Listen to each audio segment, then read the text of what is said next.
जय माता दी।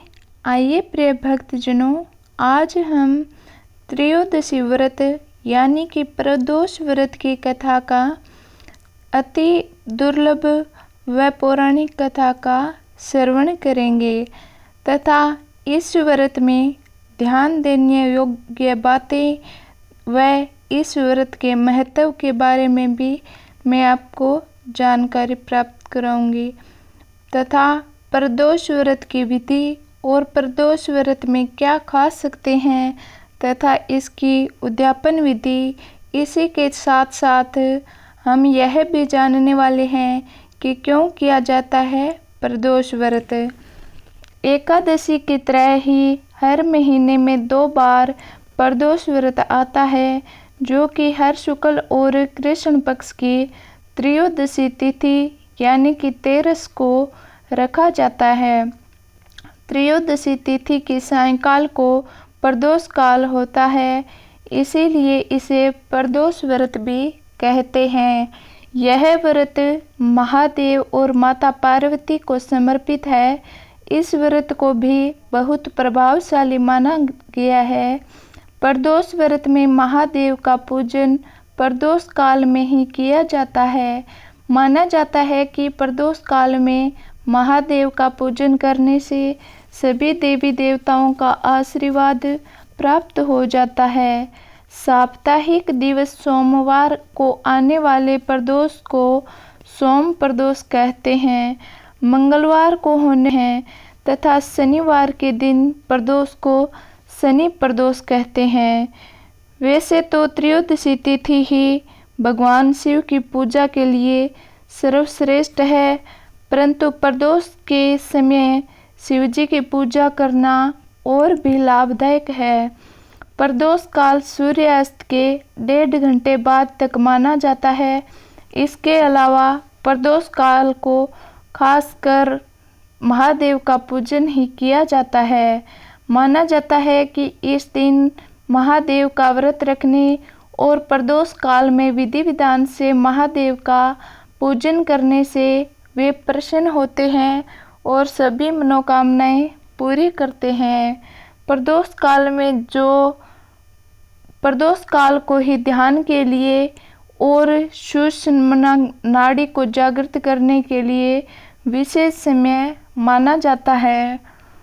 तो आइए प्रिय भक्तगणों, अब हम प्रदोष व्रत में ध्यान रखने योग्य बातों की जानकारी प्राप्त करते हैं।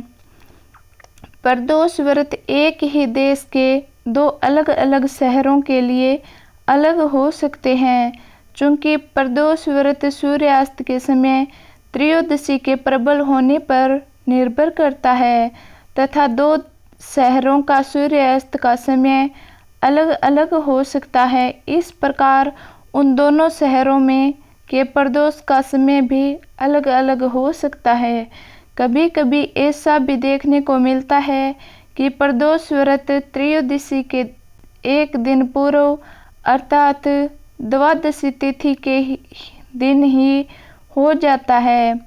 सूर्यास्त होने का समय सभी शहरों के लिए अलग अलग होता है, अतः प्रदोष व्रत करने से पूर्व अपने शहर का सूर्यास्त समय अवश्य जांच लें। आइए प्रिय भक्तजनों, अब हम प्रदोष व्रत के महत्व के बारे में जानकारी प्राप्त करेंगे। त्रयोदशी तिथि का मूलतः संबंध चंद्रमा से है। यदि कुंडली में चंद्रमा की स्थिति सही नहीं है तो त्रयोदशी या प्रदोष व्रत करने से लाभ मिलता है। सोम प्रदोष के दिन भोलेनाथ का रुद्राभिषेक और श्रृंगार का विशेष महत्व है। इस दिन सच्चे मन से भोलेनाथ की पूजा करने से मनोवांछित फल की प्राप्ति होती है। लड़का या लड़की की शादी विवाह की अड़चनें दूर होती है। संतान की इच्छा रखने वाले लोगों को इस दिन पंचगव्य से महादेव का अभिषेक करना चाहिए। वहीं ऐसे जातक जिन्हें लक्ष्मी प्राप्ति और कैरियर में सफलता की कामना हो, उन्हें दूध से अभिषेक करने के बाद शिवलिंग पर फूलों की माला अर्पित करनी चाहिए। मान्यता है कि ऐसा करने से भोलेनाथ अत्यंत प्रसन्न होते हैं। अलग अलग वारों के अनुसार प्रदोष व्रत के लाभ होते हैं। रविवार को पड़ने वाले प्रदोष व्रत से आयु वृद्धि तथा स्वास्थ्य लाभ प्राप्त किया जा सकता है।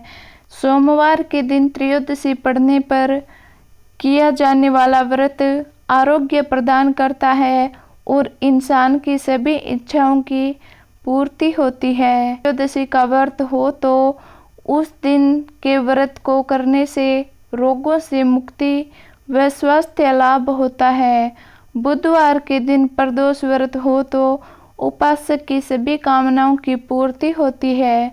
गुरुवार के दिन प्रदोष व्रत पड़े तो इस दिन के व्रत के फल से शत्रुओं का विनाश होता है। शुक्रवार के दिन होने वाला प्रदोष व्रत से सौभाग्य और दाम्पत्य जीवन की प्राप्ति होती है। संतान प्राप्ति की कामना हो तो शनिवार के दिन पड़ने वाला प्रदोष व्रत करना चाहिए।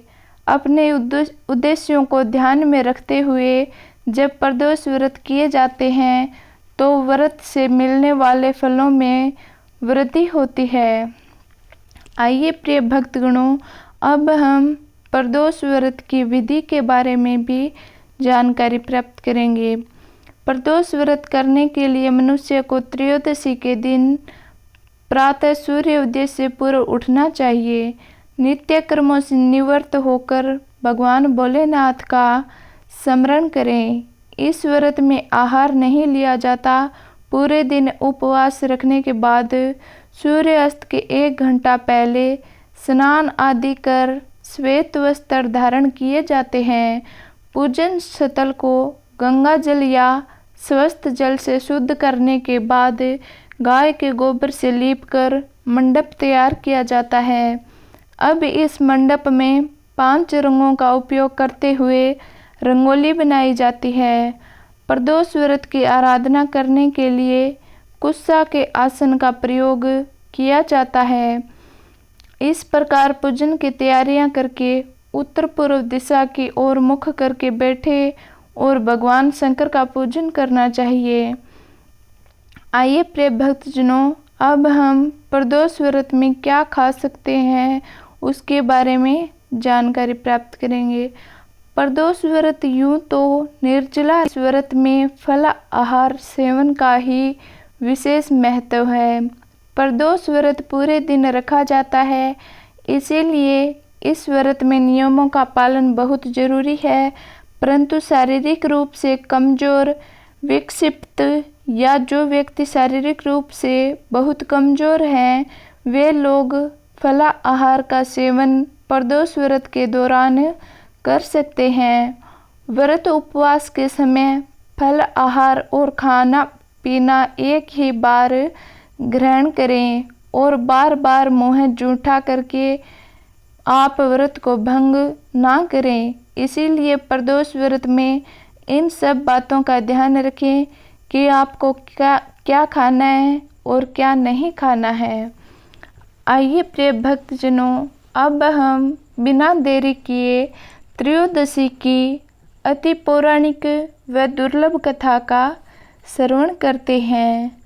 स्कंद पुराण में वर्णित एक कथा के अनुसार प्राचीन काल में एक विधवा ब्राह्मणी अपने पुत्र को लेकर भिक्षा लेने जाती थी और संध्या को लौटती थी।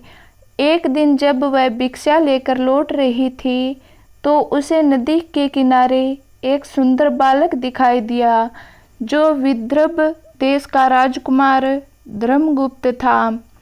शत्रुओं ने उसके पिता को मारकर उसका राज्य हड़प लिया था।